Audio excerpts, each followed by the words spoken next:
आज के दिन 27 फरवरी 1931 चंद्रशेखर आजाद शहीद हुए थे। भगत सिंह को फांसी देने की घोषणा हो गई थी मार्च में। उसको बचाने के लिए चंद्रशेखर आजाद इधर उधर भागदौड़ कर रहे थे। उसी समय अपने दोस्त सुखदेव राज के साथ अल्फ्रेड पार्क में बैठे हुए थे। किसी ने सूचना दे दी थी और उस समय आजाद कैसे लड़े थे, क्या साहस दिखाया था आजाद ने, उसके लिए दो लाइनें जो कभी देशनोक में मैंने कवि अशोक मोलवा से सुनी थी, तुमको बताता हूं कि उस समय इस व्यक्ति ने, क्योंकि अहले बहादुरों के किस्से सुना करो, इनके किस्से सुनने और सुनाने लायक होते हैं, सुनना चाहिए इनको। क्या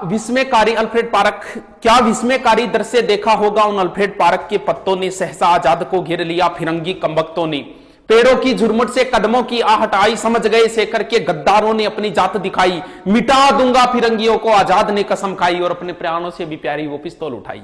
अपने दोस्त से कहा कि दोस्त संभलो, दुश्मन ने किया आघात है। माना कि देश हित मरने के तुम्हारे भी जज्बात है, मगर जाओ तुम अभियान जारी रखना, डरने की क्या बात है। छिन्न मस्ता काल भैरवी जय भवानी मेरे साथ है। उनका दोस्त उन्हें छोड़कर नहीं जाना चाह रहा था। तब आजाद ने कहा कि तुम क्या सोचते हो कि लड़ते लड़ते दम तोड़ दूंगा मैं, या ये सोचते हो कि इन फिरंगियों को जिंदा छोड़ दूंगा मैं। अरे कायर कारतूसों की क्या विषाद, काल चक्र को मोड़ दूंगा मैं। मृत्यु सबकी स्वामिनी, आज उसका ये भ्रम भी तोड़ दूंगा मैं। आजाद के लिए एक संबोधन है, जगदम्बा का केहरी, जगदम केहरी बोलते हैं शेर को, जगदम्बा का केहरी वो अल्फ्रेड पार्क में दहाड़ रहा था। इंद्र का ऐरावत इनकलाबी भाषा में चिंगाड़ रहा था। नील गगन में दिनकर भी अस्ताचल की ओर बढ़ रहा था। भारत मां का अकेला सिंह सैकड़ों भेड़ियों से लड़ रहा था। हौसला था, जुनून था, जज्बा था, हार भी कैसे मान लेता हिंदुस्तानी कौन था।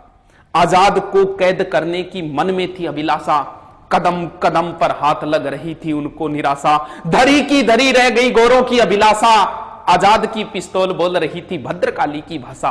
आजाद की पिस्तौल बोल रही थी भद्रकाली। सुमित्रा नंदन ने इंद्रजीत को संहारा, राजीव नयन की सौगन खाकर मर्यादा पुरुषोत्तम ने दशानन को मारा। शक्ति से वर पाकर जयद्रथ का काल बने अर्जुन भी, जयद्रथ का काल बने अर्जुन भी। कर में धनुष उठाकर आजाद ने 3 गोरे मार गिराए जय भवानी बोलकर। आजाद ने पिस्तौल चलाया खाली, इधर उधर जेबें चेक की, एक गोली निकल के आई। एक बार पुनः मृत्यु ने भाग्य को धोखा दिया, एक बार पुनः मृत्यु ने भाग्य को धोखा दिया। पिस्तौल की आखिरी गोली ने आजाद को चौंका दिया। आजाद ने वो मिट्टी उठाई, हे भारत मां क्षमा करना तू मुझको, आजाद होकर भी आजाद नहीं करा पाया मां मैं तुझको। अरे मां के गर्भ में ही त्याग दिया था उसने मृत्यु के भय को, 10 दिशाएं अचिंभित जानकर आजाद के निश्चय को। थर्रा उठा काल पुरुष भी जब आने वाले पल को भांपा। त्रिवेणी का संगम सहम गया, डोली धरा और अंबर भी कांपा। तब युग युगांतर तक रहे आलोकित देशभक्ति की मसाल जला दी। आजाद ने अंतिम गोली वंदे मातरम बोलकर अपनी कनपटी पर चला दी। लड़कपन में लिया गया संकल्प उसे अंतिम क्षणों तक याद रहा। जीते जी आजाद था वो, मरते दम तक आजाद रहा।